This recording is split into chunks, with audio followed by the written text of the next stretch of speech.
Hello friends, hello. Let's go. Now I am going to discuss about second sum of boat and stream, most important sum. It is the requesting sum of me. তো anyhow my followers, তো আমাকে বলেছে sir এই সামটা একটু করিয়ে দিন। তো আমি সামটা জাস্ট প্রিভিয়াস ইয়ার্সে তোমার মিসলেনিয়াসে সামটা দিয়েছিল। ওকে, তো লেটস গো। সামটা কি হয়েছে? সামটা হচ্ছে ফ্রেন্ডস, এটা একটা খুব ইম্পর্টেন্ট সাম এবং এর মধ্যে একটা ফর্মুলেশন আছে। Till now listen to me attentively.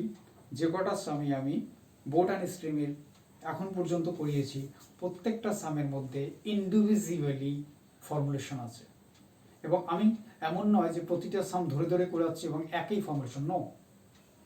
যারা আমাকে ফলো করছো তাদের দেখবে ইচ অফ সামের জন্য ইচ অফ ফর্মুলেশন, এবং প্রত্যেকটা সামের মধ্যে একটা টোন আছে, একটা কিন্তু আছে, সেই জায়গাটার জন্য সেই ফর্মুলেশনটা ইউজ হচ্ছে।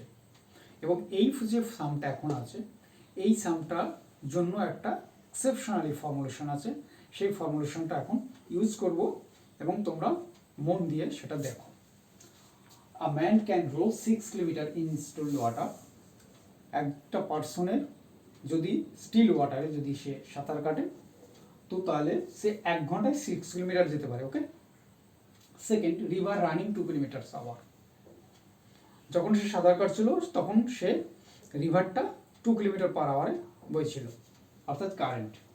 ইফ টেক্স 3 আওয়ার মোর, সে 3 ঘন্টা বেশি নেবে in US then go to DS. ডিএসএ যেতে যে সময় লাগবে, ইউএসএ যেতে তার থেকে 3 ঘন্টা সময় বেশি লাগবে। ইটস ডিফারেন্স অফ ডিএস আর same distance, find the distance. Okay, তাহলে এবার আসি মোরাল অফ দ্য স্টোরিতে। সেটা হচ্ছে গিয়ে বলা আছে যে একজন মানুষ, এ ম্যান, সে তার স্পিডটা বলা আছে 6 কিলোমিটার পার আওয়ার, এবং সে যখন রো করছে তখন রিভারটা 2 কিলোমিটার পার আওয়ারে বইছে, আর the speed of current 2 kilometre per hour. তো সে এই জায়গাটা হচ্ছে most important. He takes 3 hours more US to go to DS. অর্থাৎ যখন সে 2 kilometre per hour and 6 kilometre per hour দুটো মিলে আর কি অ্যালং দ্য কারেন্ট ডিএস যাচ্ছে, তাতে যে টাইম লাগছে যখন সে ব্যাক করছে সেম ডিস্টেন্সে, তার 3 আওয়ার বেশি লাগছে, মোর 3 আওয়ার্স মোর। ওকে, তো কন্ডিশন হচ্ছে গিয়ে জায়গাটার ডিস্টেন্স কত। According to the condition distance same. এটা একটা ফর্মুলেশন আছে, ফর্মুলেশন ডি মতলব ডিস্টেন্স ইকুয়াল টু পি মতলব time x square minus y square divided by 2y। এটা একটা ফর্মুলেশন ফর দিস কেস। এইবার আমরা আলটিমেটলি টাইম ইকুয়াল টু এখানে বলা আছে 3 আওয়ার্স, এক্স ইকুয়াল টু বলা আছে 6 kilometre per hour, Y equal to বলা আছে 2 kilometre per hour. Okay friends, আমরা সেই জায়গাটা অ্যাপ্লাই করলাম।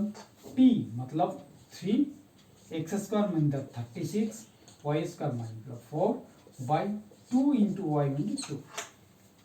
এটাকে আমরা যদি ক্যালকুলেশন করি, 3 ইন্টু 32 বাই 4 ইন্টু 8, মানে 24 কিলোমিটার ডিস্টেন্স।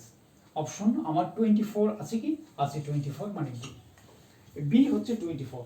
এবার অ্যাকর্ডিং টু দ্য কন্ডিশন, এর কিছুদিন প্রিভিয়াসে একটা ক্লাস করিয়েছিলাম যে সার্টেন ডিস্টেন্স চেয়েছিল, ডিম্যান্ড বলা ছিল, স্পিড অফ একটা বোর্ডের স্পিড বলা ছিল, কারেন্ট বলা ছিল, এবং ups and down, come and go, মানে একটা সার্টেন ডিস্টেন্সে যেতে এবং ব্যাক করতে টাইম লেগেছিল টি আওয়ার্স।